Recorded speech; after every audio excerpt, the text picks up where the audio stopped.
going to give you insight into our accreditation program, a closer look at the systems, and a look at how they can help your collections operation. This time we're featuring QUALCO, whose QCR system has recently been approved by our team for the 3rd year in a row. So we'll get through the domestics and then we'll set the scene as to why the functionality in QCR is so vital right now before taking a look at it in a little more detail. Please do use the Q&A function to submit any questions, and if we have time at the end, we will make sure that we answer those. If not, then we will get some answers sent out for you. So very briefly, a little bit about Arum. Arum is an advisory and professional services business with deep expertise in collections and recoveries. We've been helping clients across the globe to prevent and resolve problem debt for 25 years. And the Arum Approved System program is one of the ways in which we help businesses to select and develop a robust technology. So how does the Arum Approved System program work? Core to our offering is the fact that we're 100% impartial, which, coupled with our expertise, means that we are uniquely placed to benchmark collection systems. The Arum Approved System program assesses collections and recoveries systems against our 20 core capabilities, with a scorecard built in to provide a view of how your particular system performs in each area. Clients receive a report with a key summary of the review, along with details against each one of the core capabilities to justify that scoring, along with key considerations and recommendations to match. The program is designed to be agile and can flex to drill down on specific competencies if requested. And if you're thinking, well, why join? The answer is simple. We've got decades of experience of working with collections and recovery system. We've managed hundreds of product demonstrations, contractual negotiations and systems implementations. And as independent advisors sitting client side, this provides us with an intimate and detailed knowledge of how to compete in the credit industry in terms of systems capability. The program isn't just a stamp for your marketing material, websites and tender responses and so on. It provides you with an independent, detailed assessment of your system with improvement recommendations based on our industry expertise, along with insights into your current and future industry trends and requirements. We'll also provide a view of which markets we feel your product is more suited towards, and equally discuss in detail development areas for your future growth and reach of the product.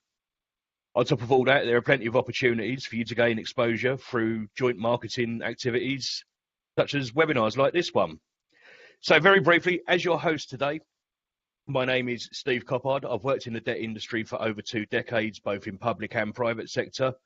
And it's now my pleasure to hand over to our partner for today, Julien Sarat from QUALCO, who will tell you a little bit about himself and the business before diving into the rest of the presentation. Julien, over to you. Thank you, Steve. And thank you, Arum, for inviting us today, and good afternoon all. As Steve mentioned, I'd like to share with you in the next 10-15 minutes some of the current economic context, also impact we've seen on businesses and consumers, and how we've seen a financial institution supporting and helping that situation by using technology. And we will share with you some of the solution and channel that we can make available to support that. But before we start, let me share a few words about QUALCO. QUALCO is a solution fintech company that was born in Greece 20 years ago and provide really a range of products from origination to collection. That said, QUALCO expertise in collection is pretty strong. Being a Greek company, QUALCO has been at the heart of supporting the government and financial institutions during the NPL crisis in Greece. So they've learned a capability of and knowledge in a fairly difficult economical and political environment, which I think and I believe gave QUALCO pretty unique insight and helped them to build capabilities that are quite unique in collections. But again, we're covering from origination, loan management to collection with the support of analytics. Today, QUALCO operates in more than 35 countries. We have offices in London, Paris, Frankfurt, Madrid, Milan, and HQ in Athens.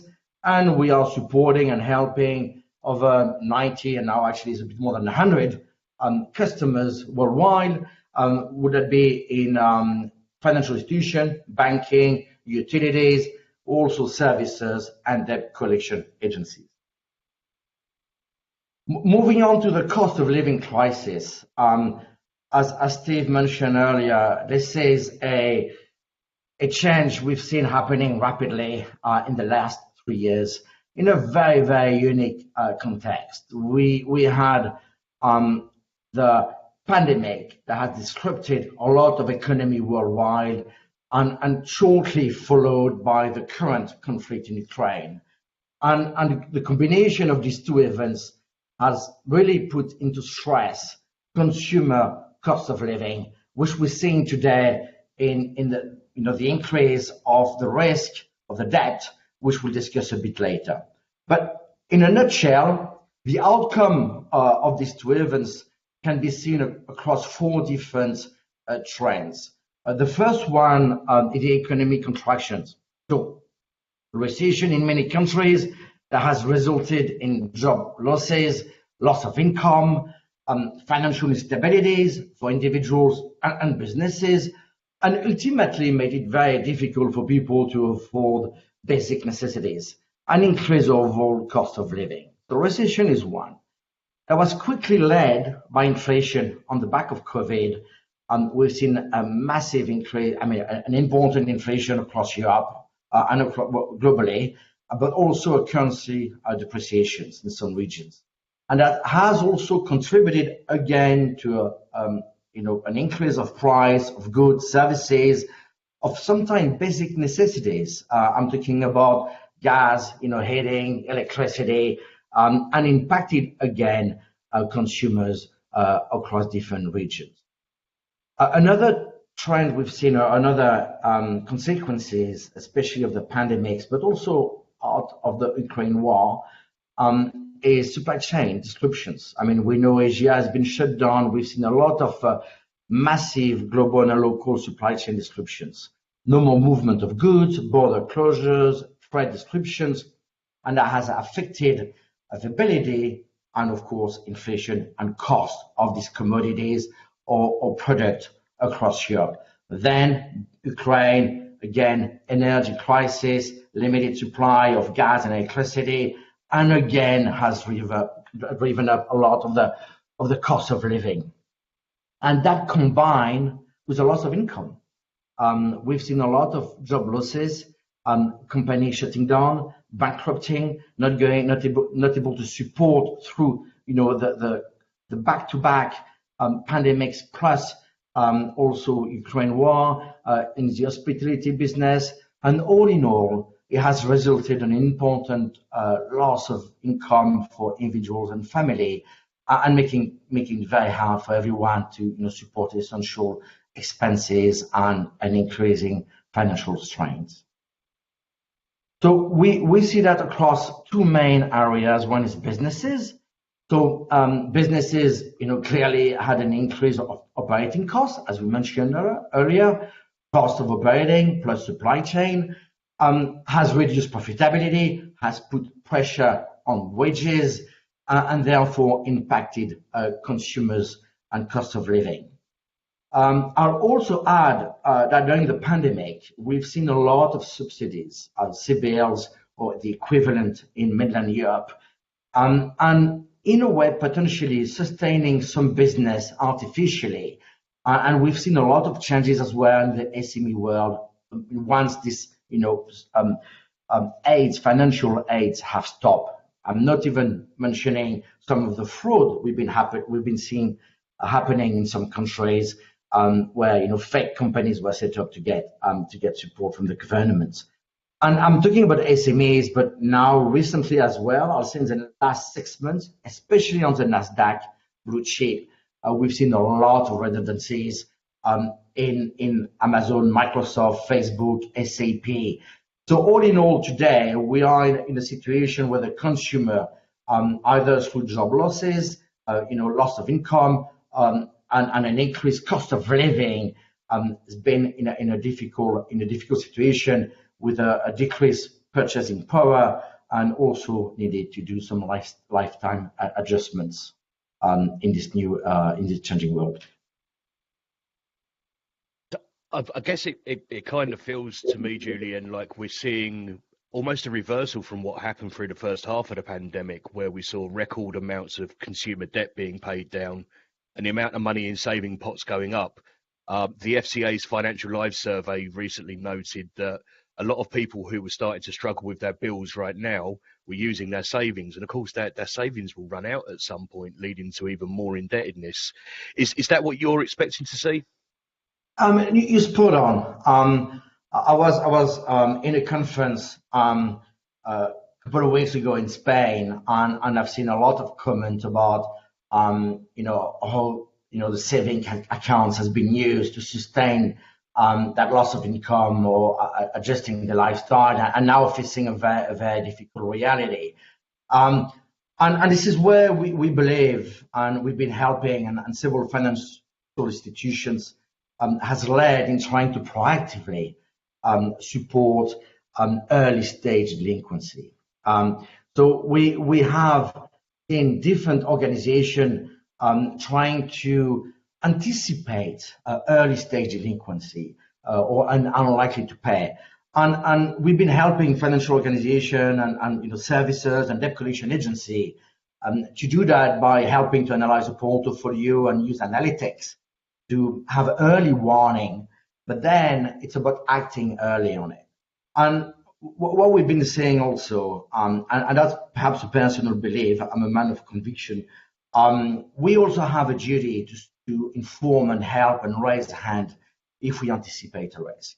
And I think consumers would very much welcome a proactive, supportive, early warning saying, hey, everything is good. If you need some help with your mortgage, if we need to help you with the payment of your loan, we can give you a break, we can give you some support. And I think as a business, you want to be seen, raising that hand and helping your consumer. And we've seen a lot of very positive feedback actually from a lot of the clients we work with, from the consumers and clientele, being very positive about that proactive approach.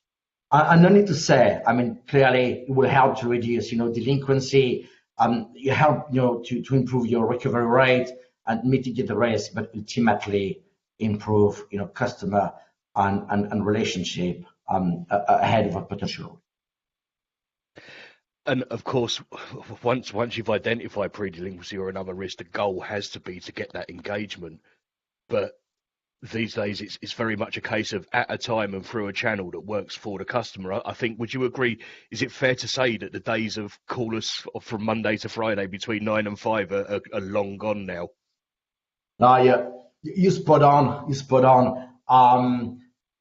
Also, it's the use of digital channel that is today very much accepted across, all consumers. But it's also the fact that that channel, what we call outbound self-care, digital channel, are less intrusive.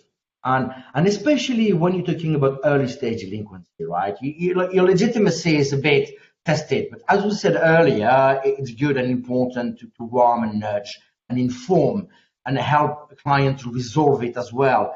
And actually, especially within that segment of early stage delinquency, this is where we've seen from again feedback from our clients and real track record of experience here. Is the use of digital channel is less intrusive, and that's why you want to be informative, self-care, self-service without being intrusive, and give, to your point, the freedom, the liberty of the consumer to transact at convenience. And you're not chasing an engagement here. You're here to inform, help, and open a door for the client to resolve and inform. And as I said, we've seen a very strong NPS. We did some we did some consumer satisfaction surveys, and we've seen very positive NPS in collection using that channel, but also from the agents. We know that collection word is not easy, and you're really breaking the dynamics. You're not chasing a client. You're saying, hey, you might need some help. Would you like, any help from us? Press 1 or click that link. And that, create an inbound. And you don't have an agent chasing, you have an agent helping. And say, yeah, how can I help? And from a client that is happy to support.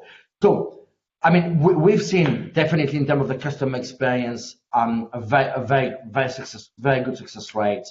The ability to target timing made a massive difference. We did different studies on the best time to call, best time to convert. And clearly, if you go from Sweden to Lisbon, in Lisbon, you will have very different time.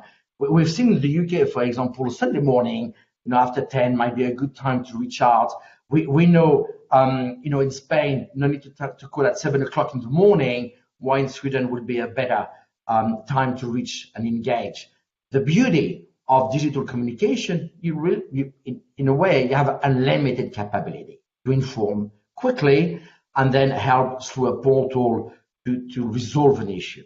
So we've seen very good response rate, very good engagement as well, because you choose when you want to engage, and clearly improve a lot the cost per year efficiency compared to an outbound channel, and more importantly, the agent time is used only for resolution because we convert it to inbound. Yeah, funnily enough, Julien, I think the prominence of being able to access service 24/7, so messaging availability, seems to be creeping into other sectors as well at the moment. So I was at a conference last week and found out then that, like when you search for something on Google that you want to buy and that little shopping bar appears up the top with all the pictures, the search results, the Google algorithm has a preference for those businesses with an instant chat function. So it's very much around people being able to say, this is what I want, and I want to talk to you about it now. And that's the service that the other parts of the industry are looking to deliver. So it's really interesting now that seems to be appearing in our world as well. No, and absolutely. I mean, it took a few years to transform, but we're seeing a lot of interest, and this is where we position a lot of our value proposition. We're using analytics to segment and make sure, and we crunch the number to make sure, because that change, consumer behaviors will change over time. So, WhatsApp, for example, it's one we're seeing emerging in some markets, SMS, another one. And we're trying to convert and drive as much as possible using analytics. And then we're using our outbound omnichannel capabilities that is completely built into QCR to start this outbound conversation. And that's important because we can start with an email. The clients click on an email, go to a page, start on the portal to resolve or make a promise to pay. Then we'll follow up with a WhatsApp to confirm the transaction. And that omni-channel, multi-channel conversation is extremely important. And I touched a bit earlier about the benefits. It gave a whole 360 views of the customer interactivity engagement. We can also quickly detect the willingness of a client to engage. Again, early stage delinquency, a client not responding, not opening an email, not opening a WhatsApp, not clicking for a week. You might want to take that in account as well. But I give you a very good reading of the willingness of the client to engage and can preempt perhaps additional risk. We talk about the cost per year collected. It's pretty competitive. The ability to process very high volume within a short window of time, which ultimately, help for better, awareness of a potential risk and reducing, entry and collection. So you don't, try to have it on your books, and also efficiency of the staff agent that will be working actual cases and not chasing, leaving voicemail or missed calls. And for that, we've seen an uptake across all European geography, pretty important to support early stage delinquency. Sounds absolutely brilliant, Julien. So should we take a look at QCR in action? Perfect. Absolutely.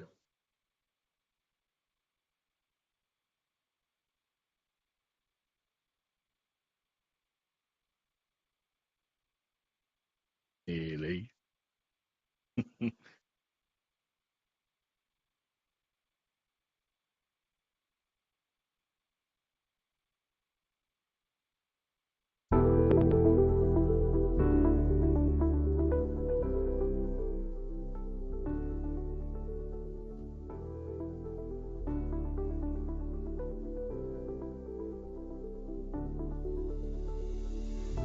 In the QCR system, administrators can create outbound campaigns by using strategies or work lists containing customers. These campaigns have scheduling capabilities to deliver messages in a specified time window. Recipients, phone numbers, and messages are sent to the omnichannel service provider, who then schedules and sends the campaign messages at the specified time. This could be a specific day or even a specific period within the day. When the schedule is executed, QCR is notified about the delivery and registers an activity, such as sent Viber message. If a customer replies to a message, a conversation is created in QCR. Conversations are only recorded when a customer responds to a message. Customers who do not respond are also noted in a log so that the agent can see how many attempts have been made to reach them. When the customer responds, QCR creates the conversation, which is then assigned to an agent by the omnichannel provider. Communication between the customer and the agent takes place in QCR. The agent must be logged into the omnichannel system to respond to the conversation. Teams and agents with access to the omnichannel system are configured in QCR. During a conversation, messages are exchanged between the customer and the agent. When the conversation ends, the agent enters the outcome into QCR as an activity. Let's log into omnichannel. Select the Omnichannel User State menu and then log in. The OmniState control is available only to agents that handle conversations. Once logged in, the initial state is not ready. This means that no new conversations can be assigned to the agents. However, agents can respond to conversations already assigned to them. Agents can change their status to ready to receive new conversations. Through the conversation screen, agents can manage their assigned conversations and view those another agent is not handling. Authorized users can navigate to the supervisor screen to monitor all conversations by status. Agents can easily send messages in just a few simple steps. They can choose a format, the recipient, and the content of the message. To start, go to the Unified Customer screen and select a case.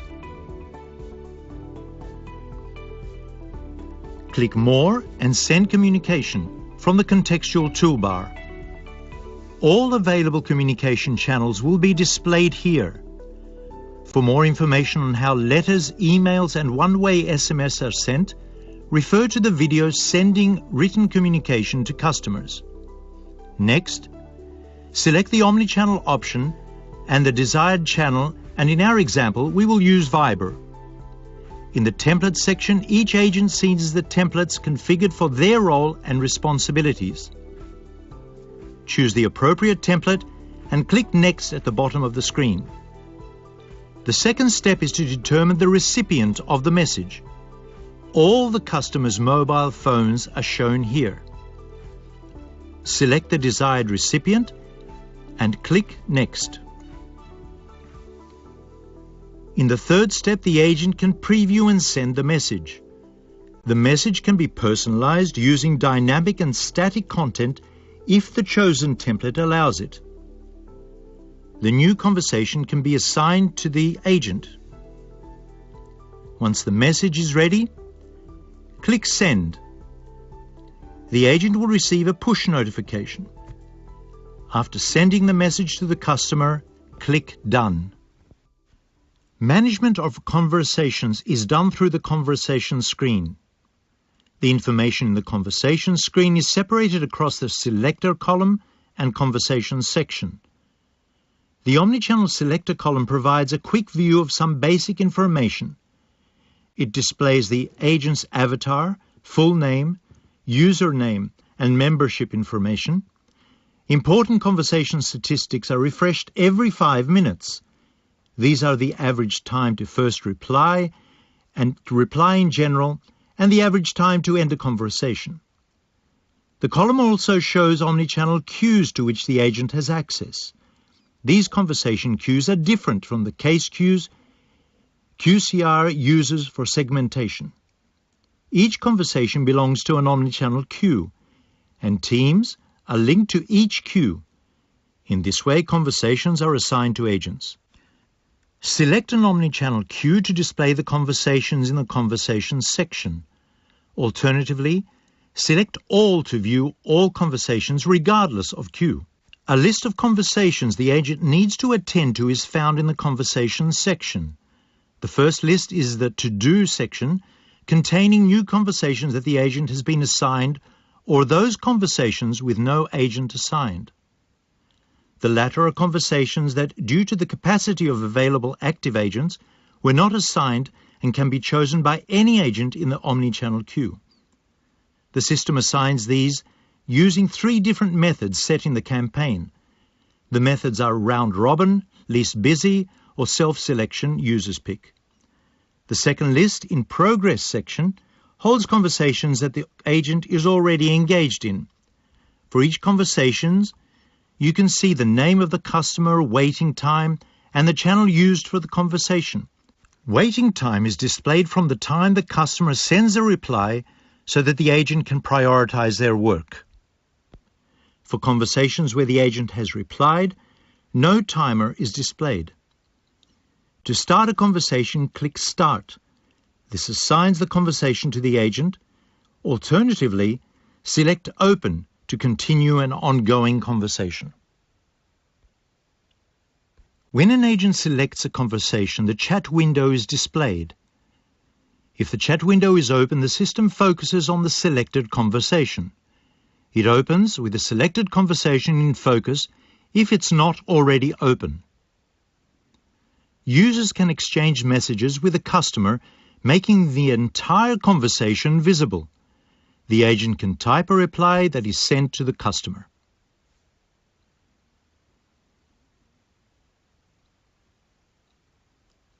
Several features help agents respond to conversations. They can close, maximize, or minimize the window, as well as restore, resize, or move the window.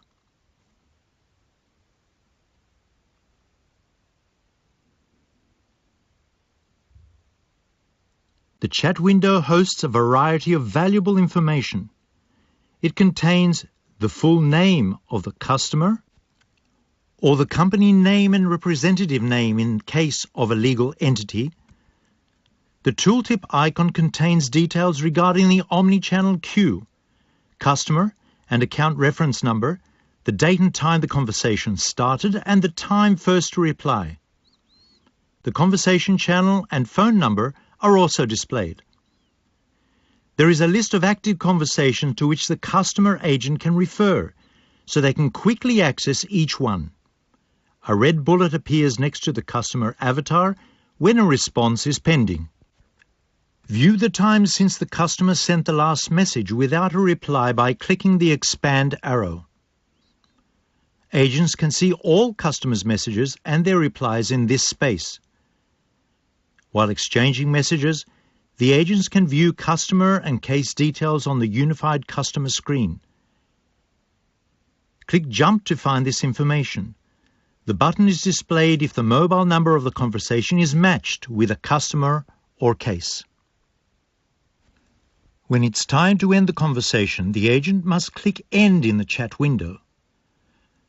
Once selected, the conversation goes into wrap-up state, and the chat window is minimized to free up space for the user to enter activities. The agent must enter at least one activity type during the conversation. QCR will recognize the conversation's outcome if the activity type is configured with an omnichannel outcome. However, if multiple activities are registered, QCR will automatically determine the outcome depending on the severity of the activities entered. The activity with the highest severity will be registered as the outcome. Click Back to release the customer. The treatment session has concluded and the conversation now contains the outcomes. For reporting purposes, all results are compiled, which aids in the understanding of the steps taken to resolve a case and their level of success. While working with any web officer screen, an agent may receive a push notification for new conversations. These notifications can come in when the agent is away from the conversation screen, when they receive a reply, or when a new conversation is assigned or transferred.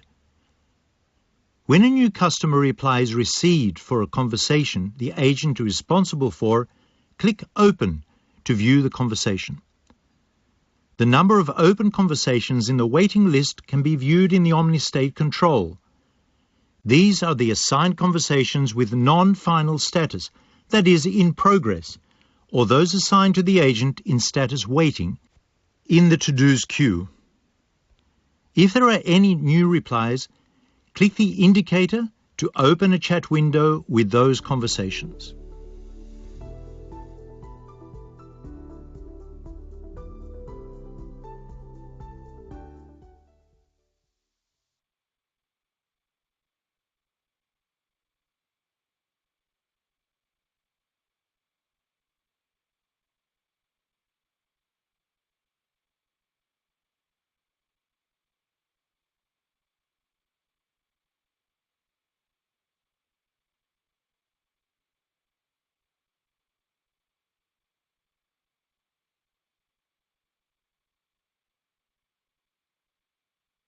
Okay. So, I mean, thank you for going through the demo. I just want to call out a couple of things here. I mean, QCR is really the flagship product of QUALCO. We talked about it earlier. We've been building and investing that technology, and now it's in production in several countries, over 90 customers and clients. The thing I want to call out is the use of analytics to segment and generate the omnichannel capabilities, but more importantly, the unified platform. As you've seen during the demo, the omnichannel is fully integrated in the agent environment. It has result code, a follow-up, a process, check of ability. You have, the ability to target and segment your agent for certain profile of individual risk. It's actually invisible, nearly invisible for the agent. So I think what I want to call out here, it has minimum impact as when implemented. It takes all the benefits of the channels and being fully integrated into the platform and in terms of reporting, risk analysis. But more importantly, would you be an existing users of QCR, onboarding omnichannel to your platform, to your agent is very much frictionless. It's very transparent, and make the onboarding of technology and the teaching and learning on how to take advantage of omnichannel pretty easy. That's great. Thanks, Julien. We do have some questions. Are you ready for a couple? And we can always go back to the questioner if we don't have the answers to hand. Yeah. Okay, so when you were talking about the customer satisfaction surveys you did, David Stanek has asked how big was the NPS? Well, I'll say it's more the score we had was more comparisons on how much we increased NPS on the back of introducing omnichannels. And so we had NPS as a benchmark, business as usual. A lot of our clients are using NPS to measure the satisfaction of their clients. But then, we had a lot of challenges on whether digital is right. So that was benchmarked for that specific part.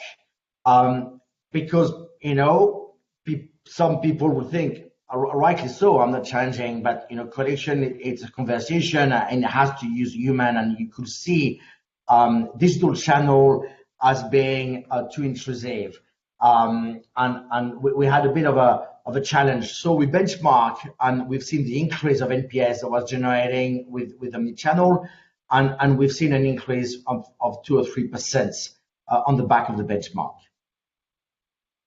So not certainly not an increase, but an increase of satisfaction. And if I may say as well, that was followed by a questionnaire, and some of the good feedback people had.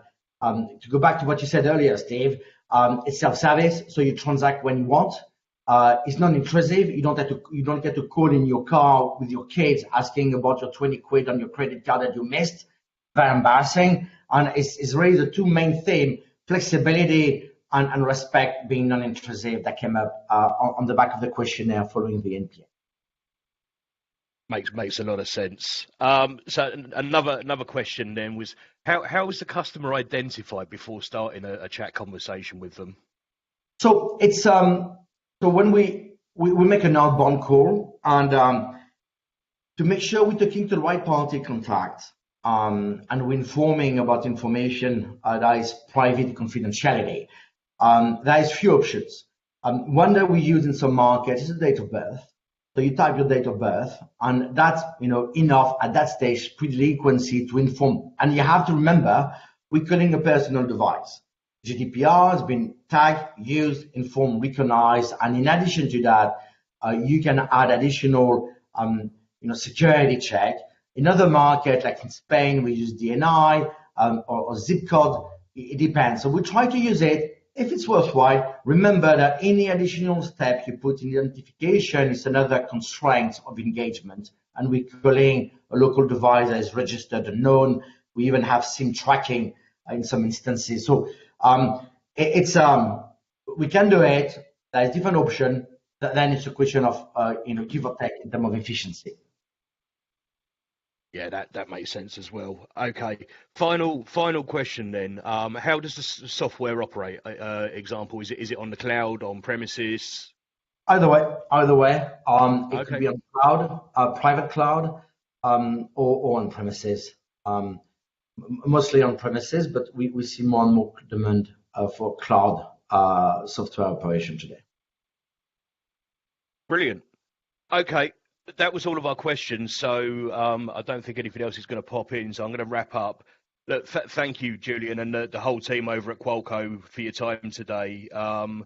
And throughout the Arum Approved System process, your openness about the product has been great for us to be able to provide that sort of fully independent view. Wish you all the future success with your product roadmap. For everybody who's tuned in today, thank you for taking the time to watch this episode of the Arum Approved System webinar series. Hope you found it useful, and keep your eyes peeled for the next one. And if you do want to get in touch, our details were on the screen there. Sorry, I'm the gremlins in the background are pressing the left and right buttons really quickly because I should have wrapped up.